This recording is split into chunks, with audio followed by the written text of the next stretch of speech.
John 17.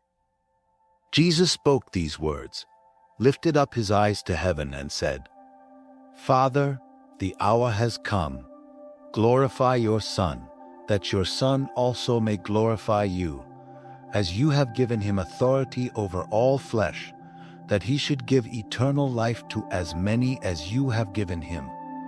And this is eternal life, that they may know you, the only true God, and Jesus Christ whom you have sent. I have glorified you on the earth. I have finished the work which you have given me to do. And now, O Father, glorify me together with yourself, with the glory which I had with you before the world was. I have manifested your name to the men whom you have given me out of the world. They were yours. You gave them to me, and they have kept your word. Now they have known that all things which you have given me are from you. For I have given to them the words which you have given me, and they have received them, and have known surely that I came forth from you, and they have believed that you sent me. I pray for them. I do not pray for the world, but for those whom you have given me, for they are yours, and all mine are yours, and yours are mine, and I am glorified in them. Now, I am no longer in the world, but these are in the world, and I come to you. Holy Father, keep through your name those whom you have given me, that they may be one as we are. While I was with them in the world, I kept them in your name. Those whom you gave me I have kept, and none of them is lost except the son of perdition, that the scripture might be fulfilled. But now I come to you, and these things I speak in the world, that they may have my joy fulfilled in themselves. I have given them your word, and the world has hated them, because they are not of the world, just as I am not of the world. I do not pray that you should take them out of the world, but that you should keep them from the evil one. They are not of the world, just as I am not of the world. Sanctify them by your truth. Your word is truth. As you sent me into the world, I also have sent them into the world. And for their sakes I sanctify myself, that they also may be sanctified by the truth. I do not pray for these alone, but also for those who will believe in me through their word, that they all may be one, as you, Father, are in me, and I in you, that they also may be one in us, that the world may believe that you sent me. And the glory which you gave me I have given them, that they may be one just as we are one. I in them, and you in me, that they may be made perfect in one, and that the world may know that you have sent me, and have loved them as you have loved me. Father, I desire that they also whom you gave me may be with me where I am, that they may behold my glory which you have given me. For you loved me before the foundation of the world. O righteous Father, the world has not known you, but I have known you, and these have known that you sent me. And I have declared to them your name, and will declare it, that the love with which you loved me may be in them, and I in them. John 18. When Jesus had spoken these words, he went out with his disciples over the brook Kidron, where there was a garden, which he and his disciples entered. And Judas, who betrayed him, also knew the place, for Jesus often met there with his disciples. Then Judas, having received a detachment of troops and officers from the chief priests and Pharisees, came there with lanterns, torches, and weapons.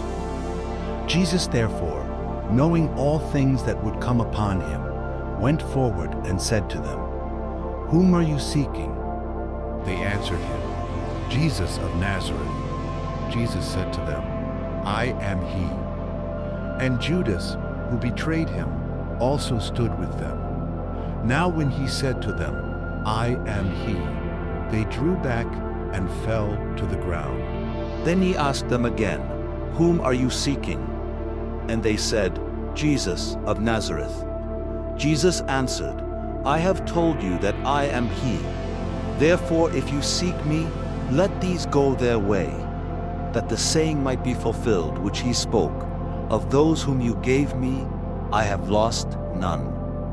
Then Simon Peter, having a sword, drew it and struck the high priest's servant and cut off his right ear. The servant's name was Malchus. So Jesus said to Peter, "Put your sword into the sheath. Shall I not drink the cup which my Father has given me?" Then the detachment of troops and the captain and the officers of the Jews arrested Jesus and bound him. And they led him away to Annas first, for he was the father-in-law of Caiaphas, who was high priest that year. Now it was Caiaphas who advised the Jews that it was expedient that one man should die for the people. And Simon Peter followed Jesus, and so did another disciple. Now that disciple was known to the high priest, and went with Jesus into the courtyard of the high priest. But Peter stood at the door outside. Then the other disciple, who was known to the high priest, went out and spoke to her who kept the door, and brought Peter in.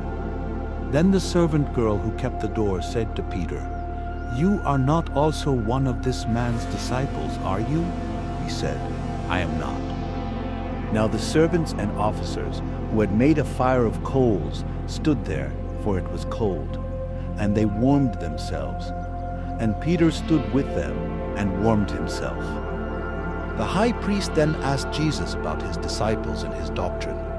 Jesus answered him, "I spoke openly to the world. I always taught in synagogues and in the temple, where the Jews always meet, and in secret I have said nothing. Why do you ask me? Ask those who have heard me what I said to them. Indeed, they know what I said." And when he had said these things, one of the officers who stood by struck Jesus with the palm of his hand, saying, "Do you answer the high priest like that?" Jesus answered him, "If I have spoken evil, bear witness of the evil. But if well, why do you strike me?" Then Annas sent him bound to Caiaphas the high priest. Now Simon Peter stood and warmed himself. Therefore they said to him, "You are not also one of his disciples, are you?" He denied it and said, "I am not." One of the servants of the high priest, a relative of him whose ear Peter cut off, said, "Did I not see you in the garden with him?" Peter then denied again, and immediately a rooster crowed. Then they led Jesus from Caiaphas to the praetorium, and it was early morning. But they themselves did not go into the praetorium, lest they should be defiled, but that they might eat the Passover. Pilate then went out to them and said, "What accusation do you bring against this man?" They answered and said to him, "If he were not an evildoer, we would not have delivered him up to you." Then Pilate said to them, "You take him and judge him according to your law." Therefore the Jews said to him, "It is not lawful for us to put anyone to death, that the saying of Jesus might be fulfilled, which he spoke, signifying by what death he would die." Then Pilate entered the praetorium again, called Jesus, and said to him, "Are you the king of the Jews?" Jesus answered him, "Are you speaking for yourself about this, or did others tell you this concerning me?" Pilate answered, "Am I a Jew? Your own nation and the chief priests have delivered you to me. What have you done?" Jesus answered, "My kingdom is not of this world. If my kingdom were of this world, my servants would fight, so that I should not be delivered to the Jews. But now my kingdom is not from here." Pilate therefore said to him, "Are you a king then?"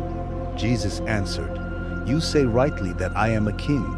For this cause I was born, and for this cause I have come into the world, that I should bear witness to the truth.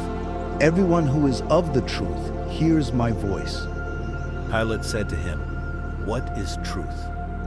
And when he had said this, he went out again to the Jews and said to them, "I find no fault in him at all, but you have a custom that I should release someone to you at the Passover. Do you therefore want me to release to you the King of the Jews." Then they all cried again, saying, "Not this man, but Barabbas." Now Barabbas was a robber.